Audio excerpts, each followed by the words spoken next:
Magandang araw po mga Kawan Pilipinas. Isa pong pribilehiyo na makasama natin ngayon pag-usapan ng isa sa mga pinakamainit na pinag-uusapan po sa ating bansa. Isa po siyang amigo at talagang malapit na kaibigan, and it's a privilege to have him para malaman natin ng kanyang mga perspektibo sa nangyayari sa ating mga politika at magkaroon to ng pandaigdigang perspektibo. Kasi dahil mahalaga po sa atin na makita na ang nangyayari pong politika sa ating bansa ay nakakaapekto rin po sa mga relations po natin sa ibang bansa na maaaring makaapekto sa ating ekonomiya. So hindi ko na po papatagalin, si Sean Alhas. Thank you very much, my amiga. Oo. Thank you very much for having me, and it's a privilege to be here today to discuss issues of national concern. Yes.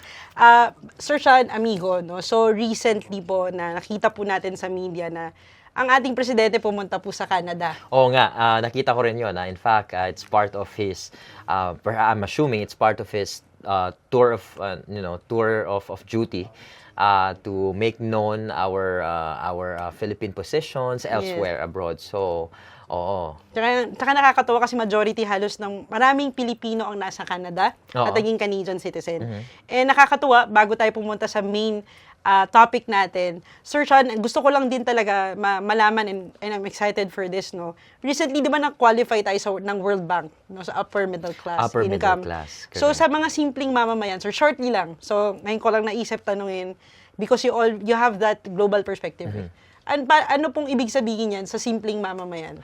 To make it simpler, amiga, Omni, na-qualify tayo ng World Bank as upper middle class kasi ang ating gross national income, meaning kapag tinignan ang kabuuang income ng Pilipinas, qualified na siya doon. So meaning marami ng mataas yung income kasi nga it's the gross income ng Pilipinas. However, we have to also ask na ang batayan nito ay ang kabuuan at not necessarily ang nararamdaman ng bawat mamamayan sa atin. So kung tatanungin mo yung simpleng mamamayan na nagtitinda, yung vendor for instance, baka hindi niya masyadong maramdaman na isa na siyang upper middle class, middle income earner. Kasi nga, ang basihan ng World Bank ay ang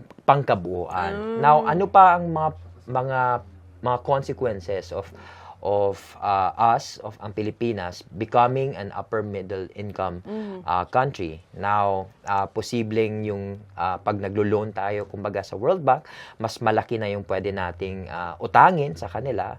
Pero ang kaakibat nun, pwede na rin silang mag-add ng interest, no? A little higher interest. Pero essentially, yun po ang ibig sabihin ng ating pagiging classified as upper middle income country ang Pilipinas. Ganun lang yun. Thank you, amigo, sa pag-simplify kasi nga talagang nagbuni yung ating bansa, 'di ba, for that. Kasi syempre World Bank po 'yan. Pero amigo, kaya ko siya tinanong kasi napakalaki at lawak no naging impact ng magandang balita. Pero sa isang issue na ito, at ito yung pag-uusapan natin, amigo, na medyo natakpan yung magandang balita na yun. So recently kasi, amigo, ano ba yung nangyari is yung ating presidential spokesperson, Claire Castro, nung nasa Canada sila ng ating presidente, na-encounter niya yung mga kababayan natin sa Canada.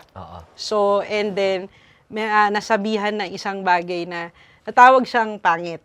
So, syempre, napaka-fresh ng ating palace spokesperson, no? And then, ang nangyari, ayon po sa balita, hindi po sa amin sa One Politico is,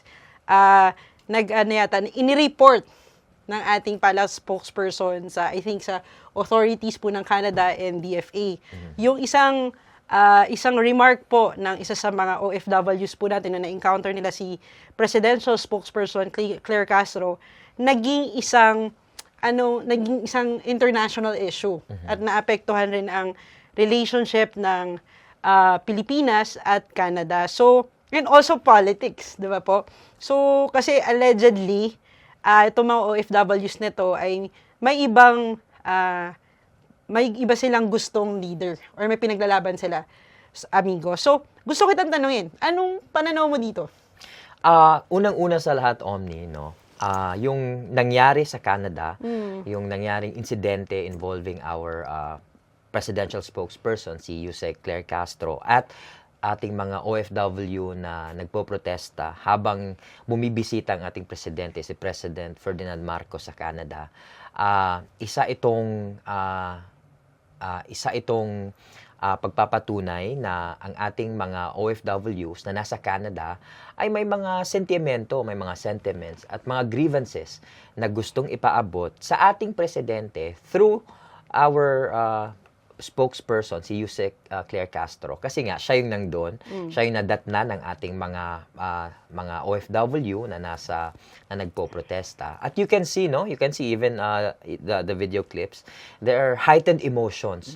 So yung mga OFWs natin na nagpo-protesta nung panahong ngayon, makikita mo talaga na yung kanilang emosyon ay are very frayed and high in emotions. Yes. Kaya siguro din na Nakapagsalita sila ng hindi rin kaaya-aya Yes, totoo naman.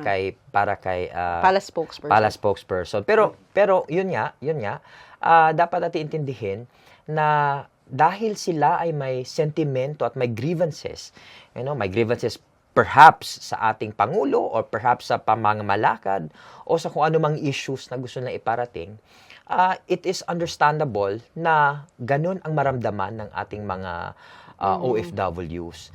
Kaya sa aking pananaw na sa nangyari, ay isa itong, they have genuine concerns. They have genuine grievances, na gusto nilang maiparating para sa ating presidente. Apo, as of this moment po na sa Amigo, no, sabi sa mga balita, nung tinanong ang ating spokesperson, sabi niya, indeed there's a report, no, sa DFA natin at in coordination po sila sa two Canadian authorities. So, parang, my question is, hindi po ba masyadong napalaki po, no, yung matter nung ni-report pa po ito ng isang of course the Yusek beloved Yusek is not just a simple undersecretary. She is the spokesperson of the president. Syempre may bigat 'yan kahit pa sabihin natin ni-report niya lang, 'di ba? Syempre may bigat 'yon. So hindi ba masyado kung in-shrug na lang ni Claire Castro, 'di ba? Pwede namang maging ano 'yun. What do you think? Masyado bang napalaki? Isang simple matter lumaki? Sa aking pananaw, Omni, na yung nangyari na insidente, ay regardless kung inireport o hindi, ay talagang magigain siya ng traction. Kasi, unang-una, yung ating mga OFWs, pent-up emotions, meaning gusto nila talagang gusto nila ipahayag, gusto nilang iparating. The only way for them to get notice, and while the president is in Canada, is by doing it. Okay? And if hindi ito na-elevate, yung kanilang sentiments, hindi ito na-elevate na ganon, through that way, then baka hindi rin walang diskurso na bakit ba humantong sa ganon? Bakit ba, ano ba yung gusto nilang iparating na sentimento? At ang pinakamahalaga, hindi actually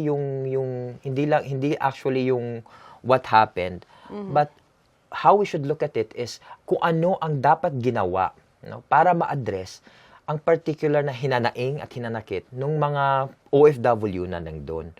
So, it should be elevated into the national discourse. Tama. Kasi only by that na pwede nating matugunan kung ano man yung mga pangangailangan ng ating mga OFWs na nasa Canada at hindi lang sa Canada, sa iba't ibang parte ng mundo.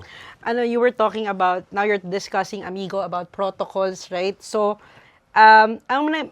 from what I've read in the news articles, Amigo, sa Canada, which is nandun yung mga protesters, it's a protected speech, right? But there's a report by a Filipino citizen sa DFA, now they're in coordination. Now, sa perspective ng mga OFWs, mga kababayan natin, who is genuinely expressing their sentiment to the president, no? Karapatan din naman nila. May possibility ba? Possibility lang naman na ma-absuelto sila dito. Kasi I'm sure matatakot na sila magbigay ng sentiment, 'di ba? So parang, do you think? Ah, unang-una, yung ginagawa lang ng DFA, as per reports, they're only probing into the incident. Probing, meaning to say, na iniimbestagahan lang nila kung ano yung nangyari dun sa allegedly na panghaharas ng ating mga Pinoy. Pero we have to understand, kailangan natin intindihin na yung ginawa ng ating mga kababayan na nagpoprotesta sa Canada, kung titignan at susuriin natin ang Charter of Freedoms and Rights ng under Canadian law, wala silang ginawang masama kasi apart from it's a protected speech, ang pagpoprotesta ay kailangan nating tignan na paano ba paano ba maituturing na may Criminal pwedeng liability, criminal liability at pwedeng kasuhan ng ating mga kababayan na nandoon. Titingnan natin ang conduct. Okay? So, yung ginawa ba nila, nagtantamount ba ito sa isang physical assault, for instance? May nasaktan ba? Kung wala yung mga elementong ganun, kung it's still it's all speech, then wala, hindi sila pwedeng kasuhan. In fact, wala silang nagawang anything that would tantamount to a criminal liability. So kahit siguro suriin ng ating DFA yung mga nagawa nila, ay tingin ko sa aking pananaw ay papanigan pa rin ang ating mga OFWs under and protected sila ng Canadian law under the Charter of Freedoms and Rights. So sa tingin ko, wala namang dapat ikabahala ang ating mga OFWs about it na since DFA is probing. In fact, it's the duty of our Department of Foreign Affairs to, of course, to know the circumstances behind what happened, hindi lang dun sa mga nakikitang video. So, tama rin siguro ginagawa ni DFA na magkaroon ng investigasyon at probing. Subalit, dapat rin sigurong ipaalala ng ating Department of Foreign Affairs sa ating mga OFWs, lalong-lalo na first and foremost, our DFA, our Foreign Affairs, are protecting the rights of our Filipino overseas. Not just protecting, but in fact, at ang ating Department of Foreign Affairs, they're really for the interest of our Filipino workers. Tama. In whatever circumstances they may be in. So sana ang ating Foreign Affairs ay sana ay maiparamdam din nila sa ating mga kababayan na although they are probing into what happened, kasi nga it was a official visit din ng ating pamahalaan. So naiintindihan din siguro natin na kaya si DFA kailangang umaksyon din sa mga reports, pero ang main na tungkulin talaga ni DFA is para sa interes ng ating mga kababayan abroad. Tama. No, speaking, so sana po yung mga kababayan natin na nanonood or may mga kamag-anak po na involved po dito sa matter na ito will be somehow sana nakapagbigay ng assurance o gumaan siguro sa insights mo, amigo. Pero ang tanong ko, no, as a political observer also, no, do you think okay given they will be protected by the Canadian law and they would also be protected by our DFA? Pero anong tingin mong impact nito sa mga kababayan natin, OFWs, hindi lang sa Canada, all over the place, na nagbigay sila ng sentimiento tapos biglang may ganon, 'di ba? Parang biglang may investigasyon. Anong tingin mong magiging pananaw nila sa Marcos administration? Tingin ko magiging pananaw nila sa ating administrasyon kung ito ay hindi matugunan ng ating pamahalaan, ay lalo pa silang the discontent that they're feeling, yung mga sentimento at grievances nila, ay lalo pang iigting kasi magagalit. Lalo silang magagalit kasi kung ang takbo ng pamahalaan ay i-censor sila o takutin dahil nagsalita sila, nagprotesta, ay magkakaroon ng chilling effect sa kanila, sa ating mga OFW na bawal pala kaming magsalita against our administration, against our president, kahit na kami ay nandito sa ibang bansa, kahit na protektado kami ng batas ng bansang kung nasaan kami. So magkakaroon sila ng takot, at dahil sa takot na yan, posible na mas lalo pa silang magalit dahil tingin ko na dapat ang gagawin ng ating pamahalaan is not to portray as an appearance na they are censoring Tama. free speech, but that they are listening, they are actively Yes. engaging, and then they're willing to address the grievances felt by our Filipinos. Yes, and I think also, amigo, kaya to naging malaking impact because the person involved or who reported is a presidential spokesperson. Me, observing also in the past administration, usually when there's seems to be, an act of censorship, not only by a spokesperson but an alter ego of the president, there's a certain cloud of fear, no, that spreads through the constituents. But in this administration, it's different. No, when something's happening right now, I agree with you. They become angry, more braver, courageous to really contest the president. Why do you think ganito ngayon ang mga kababayan natin towards the Marcos administration? Sa aking pananaw, kaya siguro ganito sila ang ating mga OFW. Apart from sa pakiramdam siguro nila ay yung mga kanilang mga hinanaing ay hindi nakakarating sa Pangulo at hindi nare-resolba. At pangalawa, talagang major source of votes ng ating dating Pangulo ay mula sa ating mga OFWs abroad. Kaya siguro ngayon, yung mga issues na kinakaharap ng ating bansa ay talagang ramdam nila at gusto talaga nilang makilahok in whatever way they can and protesting in wherever country they're in. In fact, hindi ito isolated case. Yung nangyari sa Canada, hindi ito isolated na nagkaroon ng protesta na pagbisita ng ating Pangulo. Kung ating alalahanin, nagpunta rin si Pangulong Marcos sa Tokyo, ay sinalubong rin siya ng protesta. At yung mga nakaraang buwan at years din, meron ding mga pockets of protest even in the US. Dito natin makikita na ang ating mga OFWs abroad, buo talagang suporta nila at paniniwala na sa ating previous president, si former President Duterte, at tingin nila na yung problema ng bansa ay lalong lumala. Yung issues on corruption.